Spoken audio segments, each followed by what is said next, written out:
Hi friends, welcome to my channel. இந்த வீடியோவில் மரவள்ளிக்கிழங்கு வச்சு ஒரு கிறிஸ்பியான மரவள்ளிக்கிழங்கு தோசை எப்படி செய்யறதுங்கிறத பார்க்கலாம். வாங்க வீடியோக்குள்ளே போகலாம்.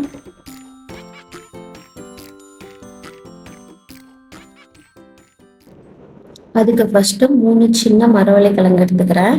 இதை ஃபஸ்ட்டு வந்துட்டு தோல் சீவி எடுத்துட்டு வந்துடலாம்.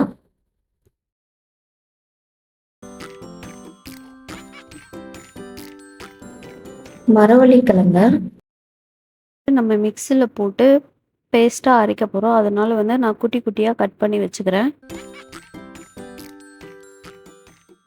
நம்ம இது கூடயே சோம்பு, காஞ்ச மிளகா, ஒரு 2 சின்ன சைஸ் பூண்டு இதெல்லாம் சேர்த்து வச்சு அரைக்க போகிறோம்.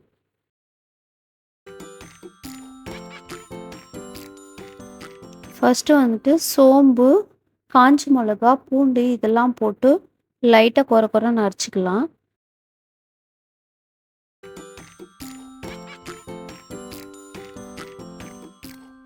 அதுக்கப்புறம் மரவள்ளிக்கிழங்க போட்டு நல்லா பேஸ்ட்டாக அரைச்சிக்கணும்.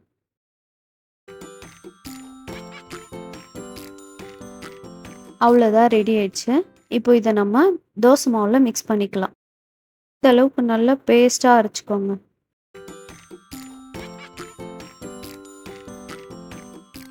ஒரு பாத்திரத்தில் ட்ரான்ஸ்ஃபர் பண்ணிடலாம். இதுக்கு தேவையான உப்பு ஆட் பண்ணிக்கோங்க. தோசை மாவில் நான் ஆல்ரெடி உப்பு போட்டிருக்கேன், அதனால் இதுக்கு தேவையான உப்பு மட்டும் நான் ஆட் பண்ணிக்கிறேன்.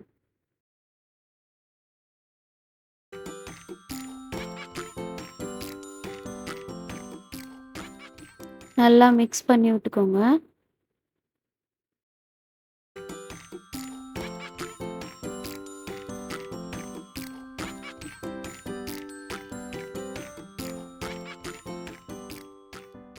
இதுக்கப்புறம் இதில் தோசை மாவு ஆட் பண்ணிடலாம்.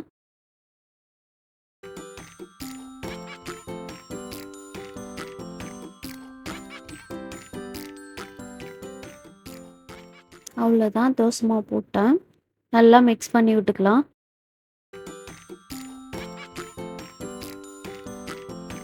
அவ்வளோதான், மாவு ரெடி ஆயிடுச்சு. நம்ம தோசை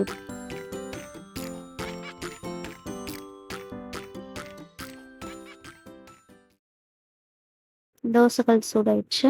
நம்ம எப்பயும் போல் தோசை ஊற்றி எடுத்துக்கலாம்.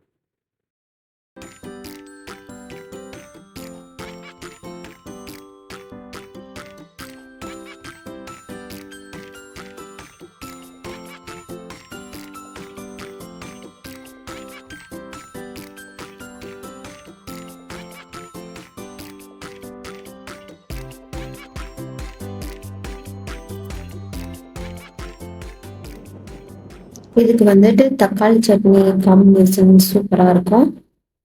தக்காளி சட்னி வச்சு ட்ரை பண்ணி பாருங்க. நம்மளோட சூப்பரான கிறிஸ்பியான மரவள்ளிக்கிழங்கு தோசை ரெடி ஆயிடுச்சு. இதே மாதிரி உங்க வீட்டில் நீங்கள் ட்ரை பண்ணி பாருங்க. ட்ரை பண்ணி பார்த்துட்டு எப்படி வந்துச்சு சொல்லிட்டு கமெண்ட் பண்ணுங்க. வீடியோ பிடிச்சிருந்தா லைக் பண்ணுங்க, சப்ஸ்கிரைப் பண்ணுங்க. Thank you all.